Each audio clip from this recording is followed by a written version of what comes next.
100% Radio. Felices y contentos de poder compartir estas charlas y enseñanzas que nos ayudan en el crecimiento y en el desarrollo de nuestra vida espiritual. Cuando leía Jueces capítulo 2, versos 18 y 19 que ahora vamos a compartir, o mejor dicho, cuando leía todo el libro de Jueces, notaba algo que se repetía constantemente y que se resume aquí en este pasaje, ¿sí? Jueces capítulo 2, versos 18 y 19, que representa la vida de mucha gente que cuando está en momentos de dificultad acuden al Señor. Comienzan a buscar al Señor, a orar, a consagrarse, a congregarse nuevamente, a leer la Biblia. Y luego cuando las cosas comienzan a normalizarse, la tormenta empieza a pasar, las cosas se empiezan a acomodar, parece que ese estado de prosperidad y de calma hace que muchos comiencen a descuidar su vida espiritual, se vuelvan atrás, dejen de congregarse, de buscar al Señor. Pero esta característica no es algo que representa solo a los creyentes de este tiempo. Vemos aquí, en todo el libro de Jueces, a la nación de Israel, que, como dice este pasaje, cuando Dios les levantaba jueces, Dios estaba con el juez, que el juez era una especie de caudillo, no era un rey. Dios estaba con ese juez, los libraba de mano de los enemigos todo el tiempo de aquel juez, porque Dios era movido a misericordia por los gemidos a causa de los que los oprimían y afligían. Mas acontecía que al morir el juez, ellos volvían atrás y se corrompían más que sus padres, siguiendo a dioses ajenos para servirles e inclinándose delante de ellos, y no se apartaban de sus obras ni de su obstinado camino. El pueblo de Dios el pueblo de Israel tiene algunas características importantes. Por ejemplo, el libro de Jueces relata este hecho, donde ellos desobedecían a Dios, luego Dios levantaba un juez, los libraba, había paz, tranquilidad, moría ese juez, ese líder, y empezaban nuevamente a caminar y a hacer lo que a todos les parecía, lo que se les daba la gana a cada uno de ellos, y así estaban en esta calecita, en este ida y vuelta en donde siempre parecía que ocurría lo mismo. Cuando Israel había terminado de peregrinar en el desierto y comenzaron a poseer la tierra prometida, Dios estaba con ellos, les daba victoria en sus batallas, de tal manera que Josué, quien era el líder en ese momento, pudo decirle a todo el pueblo que no había faltado ni una palabra de todas las buenas palabras que Dios había dicho de ellos. Todo había acontecido, no había faltado ninguna de esas palabras. Josué capítulo 23, verso 14. Sin embargo, las cosas empezaron a cambiar cuando Josué murió. Josué, un líder designado por Moisés, sucesor de Moisés, los llevó por este camino de la conquista en la tierra de Canaán, pero cuando él muere, comienzan los problemas. ¿Qué pasó? Empezaron a adorar a los dioses de esas naciones, a olvidarse de Dios. Dice que nació una generación que no conocía a Josué, no conocía todas las cosas buenas que Dios había hecho por Israel. Era muy triste. ¿Qué hacían esta gente? Comenzaron a adorar a dioses ajenos a Israel, a ídolos, a seguir las costumbres malvadas de las naciones vecinas. Y esto nos muestra, nos recuerda cuán profunda es la realidad del pecado en el corazón del hombre, pues hoy nosotros, si bien podemos hablar mucho de esta gente, de este pueblo, no somos mucho mejores que estos israelitas en los días de los jueces. Pero también vemos aquí que aunque nosotros no somos muy diferentes a ellos, tampoco Dios deja de ser fiel con nosotros, así como lo fue con el pueblo de Israel. La nación se apartó, llegó a un punto en el que se inclinó a otros dioses, empezó a vivir como las otras naciones, en vez de vivir para la gloria de Dios, y por lo tanto Dios trajo juicio tal como había prometido. En Jueces 2:14 dice: y se encendió contra Israel el furor de Dios, el cual los entregó en manos de robadores que los despojaron y los vendió en mano de sus enemigos de alrededor, y no pudieron ya hacer frente a sus enemigos. ¿Qué hizo el pueblo de Israel entonces? Bueno, lo que hacemos nosotros muchas veces y que tal vez no nos gusta admitir. Comenzaron a buscar a Dios. Ahora, ¿no está mal eso? Claro que no. Buscar a Dios para que nos libre de nuestras circunstancias adversas. Lo que está mal es que no lo hacemos porque amamos a Dios con todo nuestro corazón y porque tenemos la costumbre de presentarle todas nuestras peticiones al Señor, sino que lo hacemos porque ya no soportamos más la situación, odiamos nuestra condición y eso nos empuja a buscar al Señor, pero no es porque realmente amemos al Señor con todo nuestro corazón. Y esto tenemos que admitirlo muchas veces. ¿Qué hizo Dios? Dijo: no, mira, ustedes me buscan cada vez que me necesitan y como que se aprovechan de mí. No dijo eso el Señor.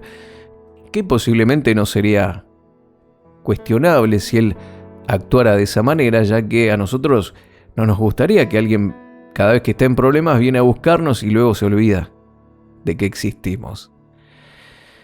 Pero Dios siempre fue paciente, fue bondadoso y levantó jueces, líderes, caudillos en Israel que trajeron alivio a la aflicción del pueblo, dándoles victoria y periodos de libertad de la opresión del enemigo. El pueblo, en respuesta, solo tenía que cambiar su forma de conducirse. Tenían que volver a Dios con todo su corazón, con sinceridad. Pero es evidente que este pueblo no volvía hacia Dios. En cambio, perseveraban en su maldad. Y todo este libro de Jueces es como una espiral de descenso moral. A medida que avanza la historia, los jueces, cada vez, no solo el pueblo, sino que los jueces que Dios utilizaba eran más y más imperfectos e impíos. Sin embargo, Dios los usaba a pesar de ellos mismos y contra todo pronóstico. Los utilizaba en medio de esta situación terrible que atravesaba el pueblo de anarquía, en la que todos en la nación hacían lo que les parecía. Así dice Jueces capítulo 21, verso 25, que es el último versículo de este libro. Todo esto sugiere que no había esperanza para este pueblo, para que cambie, para que sea transformado. ¿Qué podía hacer Dios al respecto ante tales circunstancias? Ante un pueblo que vez tras vez le daba la espalda, luego volvía y le daba la espalda y luego volvía, y aún termina el libro diciendo que cada uno hacía lo que bien le parecía. Así termina. No termina con un fin positivo, con un pronóstico de transformación y de cambios y de que el futuro iba a ser mejor. Sin embargo, es allí, en esa oscuridad o en esa tinieblas de qué va a pasar con este pueblo, donde brilla la fidelidad de Dios. ¿Por qué? Bueno, porque Dios no destruyó a esta nación. Claro que la nación bien merecía por su pecado ser desechada completamente, pero en cambio el Señor les extendió misericordia y no lo hizo una sola vez, lo hizo una y otra vez. ¿Por qué? ¿Por qué este accionar de Dios? Porque Dios necesitaba esa nación, la nación de Israel, para que naciera el Salvador. El Salvador nacería de esta nación. Y la fidelidad de Dios permaneció a pesar del pecado de su pueblo. Por eso Jueces, el libro de Jueces, Es un fiel recordatorio de cómo la gracia de Dios es más abundante de lo que cualquiera podría imaginar. Y también es un recordatorio de que sus propósitos siempre se cumplen, aunque por momentos Él parezca ausente y todo luzca perdido. Como que ya no hay esperanza, como que ya no hay nada más que hacer. Sí, como que a nuestro alrededor todo se perdió. Ya no hay esperanza. A pesar de ello, Dios muestra y brilla a través de su fidelidad. ¿Cómo nos llena esto de esperanza a nosotros en los días difíciles que podemos estar atravesando, cuando hemos pecado o cuando hemos empezado, una vez hemos bajado los brazos y estamos allí yendo y viniendo, o tal vez nos sentimos abrumados al ver que la maldad de este mundo crece y parece reinar cada vez más? Bueno, amigo querido, amiga querida, puedes descansar en que Dios es fiel. Fue fiel y es fiel a sus propósitos.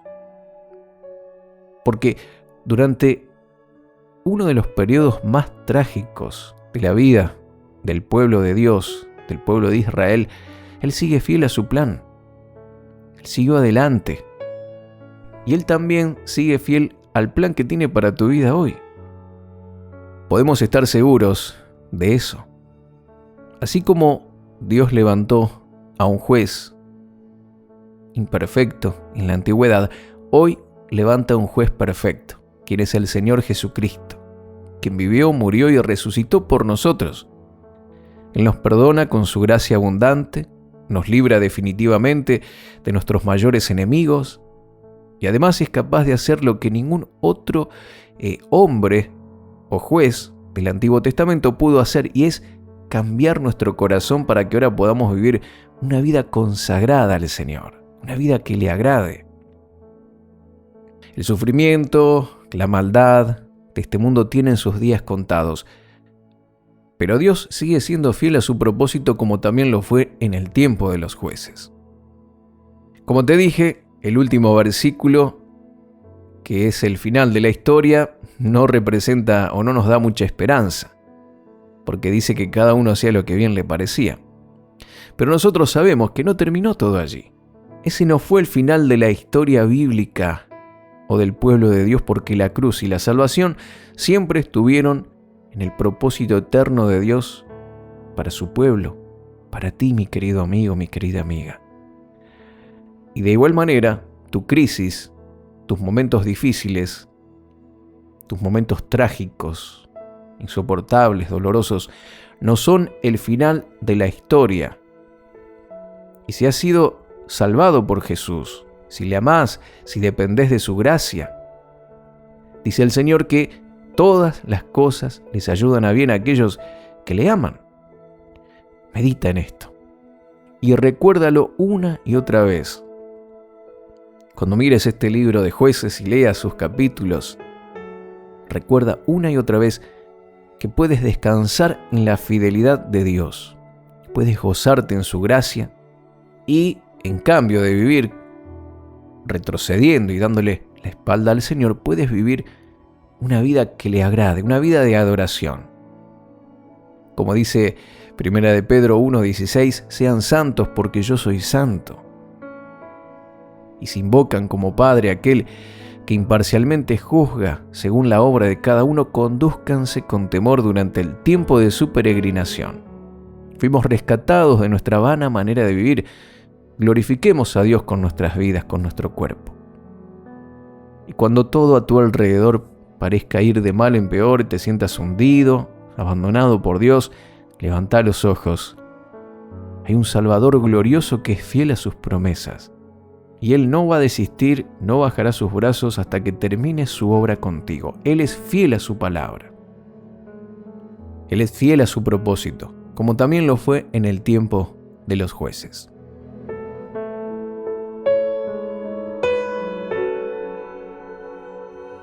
Oramos y le decimos: Padre, gracias por esta palabra, porque puedo ver en ella que a pesar de que fallamos, retrocedemos y nos olvidamos de ti, tú, en cambio, permaneces fiel. Tus promesas son fieles para nuestras vidas. Entiendo que la obra que comenzaste en mí, la vas a terminar. Señor, cambia mi corazón, transfórmalo, que pueda tener un corazón consagrado a ti, un corazón de carne, que viva una vida que te agrade y que siempre pueda ser fiel a ti, Señor, aferrarme fuertemente a tu mano y caminar en tus caminos. Dame las fuerzas, Espíritu Santo. Te pido y te doy gracias porque tu fidelidad permanece para siempre. En el nombre de Jesús, amén.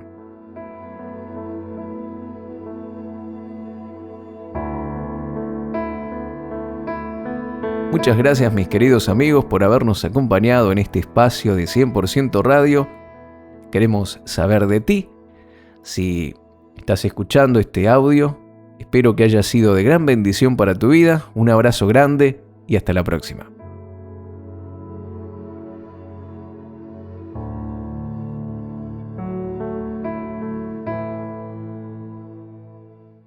Contactos: marioserrano@live.com.ar. En Facebook, Mario Rubén Serrano.